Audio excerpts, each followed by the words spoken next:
Hi friends from around the world. This is about limitations of design protection or exceptions of copyright protection. So you may see I have two cases and one is probably an old friend of yours. So let's go first about what is the design protection and its limitations. And the case is you already known by you, it's Nintendo. If you have seen the case, the video about international jurisdiction on Nintendo, then you know about it all. But here I go through a different aspect and I don't need to go through all the details of the factual elements of that case. It was, in that case, international jurisdiction where you needed to know all the factual circumstances. Here we need only to know some limited information in order to understand the case and understand the legal consequence, which is all about. So it's I want to communicate the legal consequence, and I will give you, in order to stick to the brain, some storyline around it, and then you have it in your brain memorized. Nintendo, you know what it is. It is the famous Japanese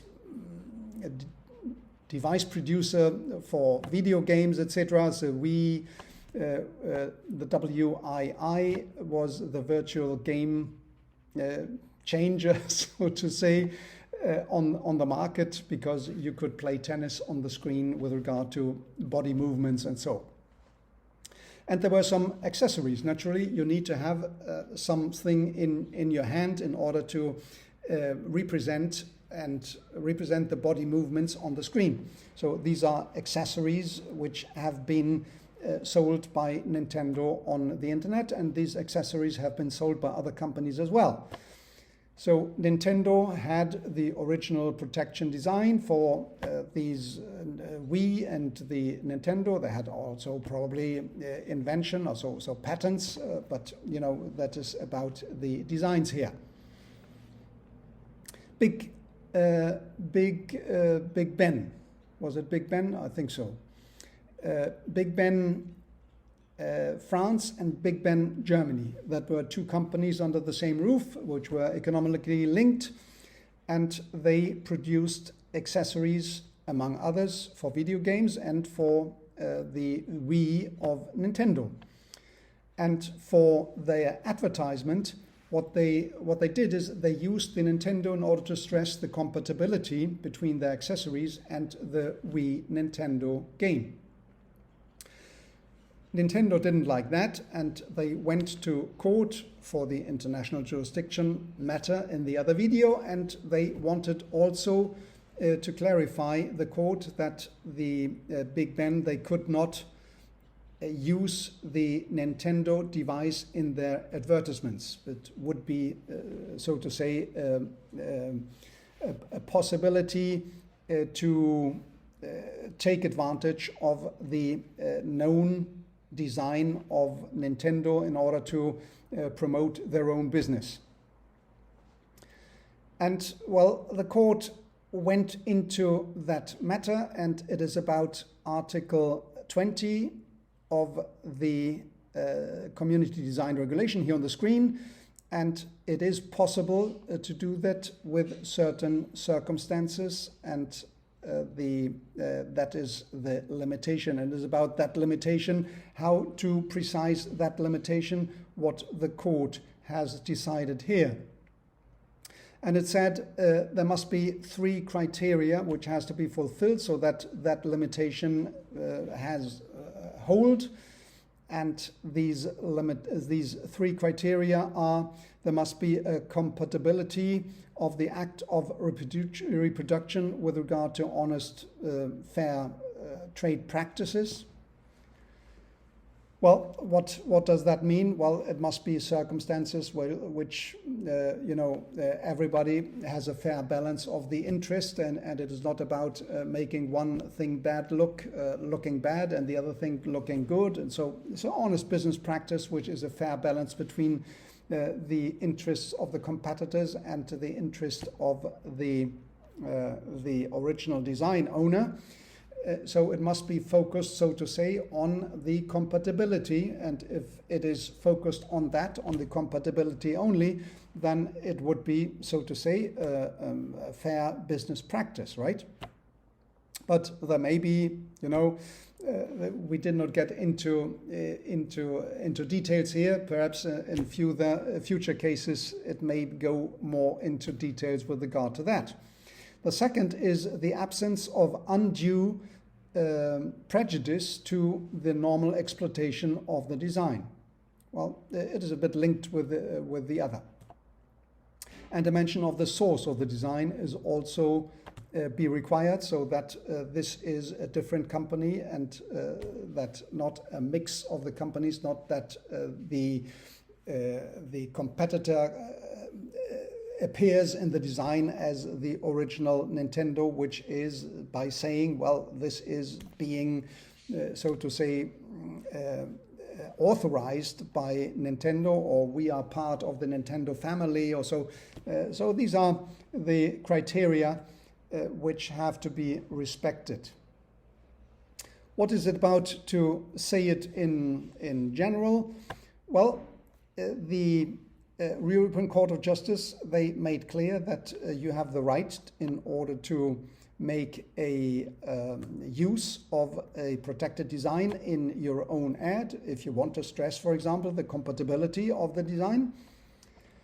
This is one thing, but the other thing is, you as a practice lawyer, you have to see also that it may be not only be on the design, it may be also on the trademark. So the design is probably used together with a trademark. So a claim may be based on trademark or may be based on design.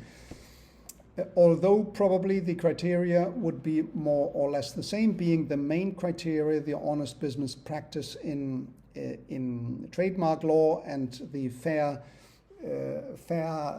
trade practice with regard to design law.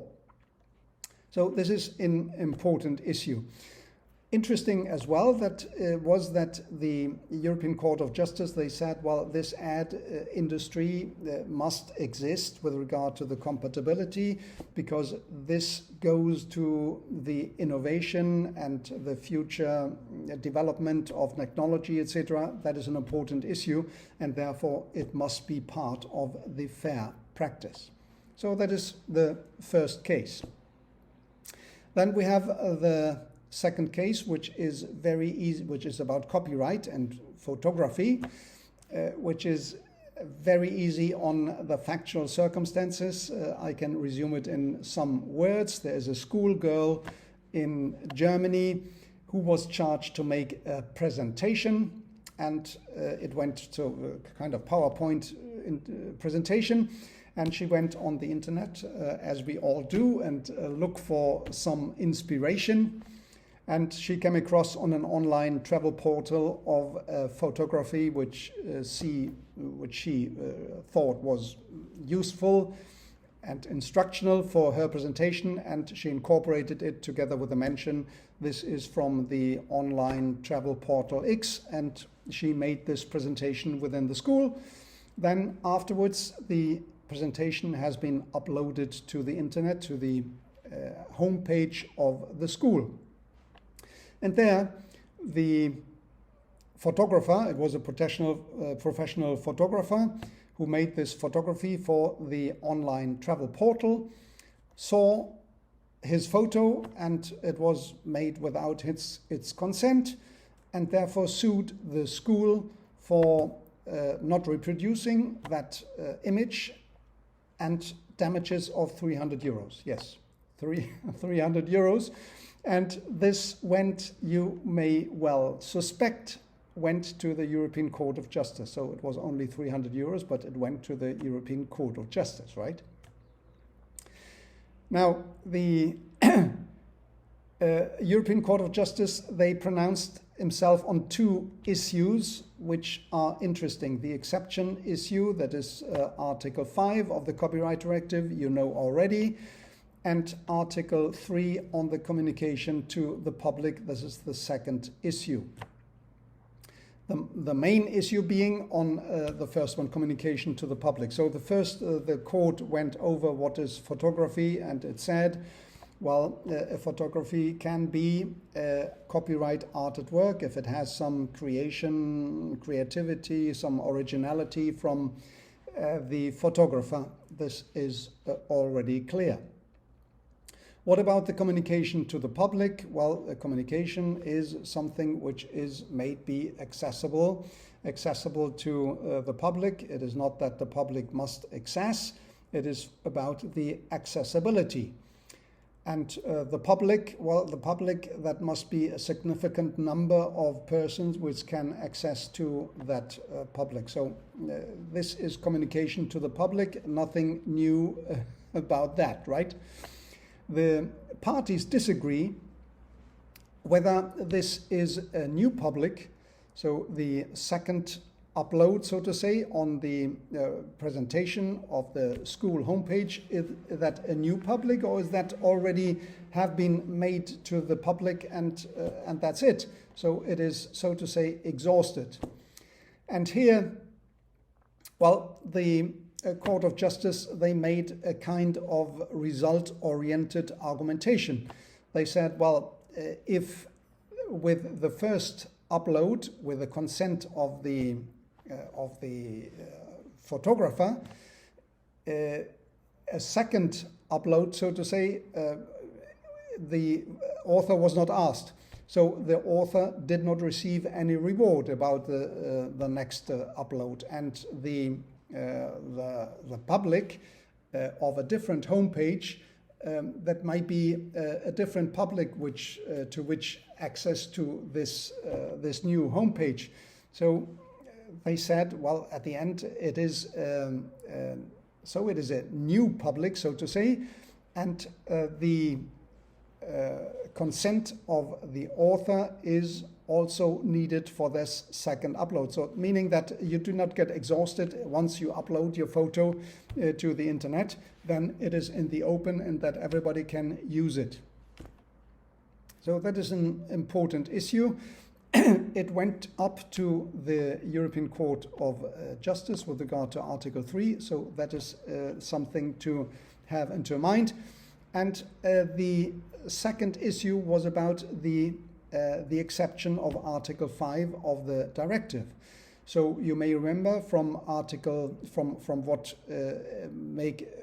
what the video said on copyright already, on the free content part, is that the education or the teaching or the scientific research, etc., there you can make reference to the copyright of whatever it is with the source, and without, beneficial, so to say, economic benefit, you can make use of that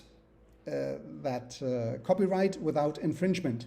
Article 5 of the Copyright Directive here on the screen. Was that something which fell into the exception of the copyright? And well, it is only one paragraph which has been mentioned here, but it goes in the sense that this is not an exception if it is uploaded to the internet. So it is probably still a valid exception if it is used in school for teaching purposes, and the presentation is presented to the class, right, to the classmates.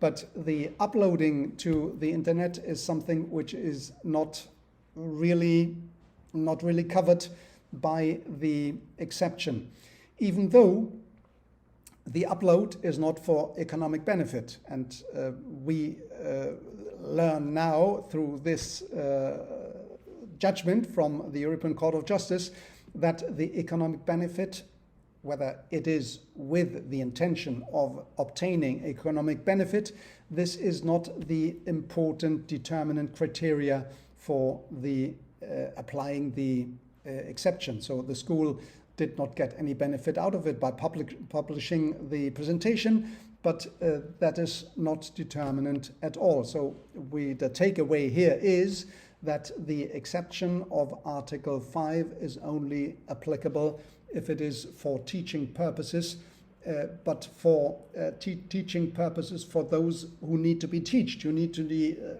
know that, not in the general, not in the open, so to say. Thanks for being here, and how is it in your home jurisdiction with regard to that?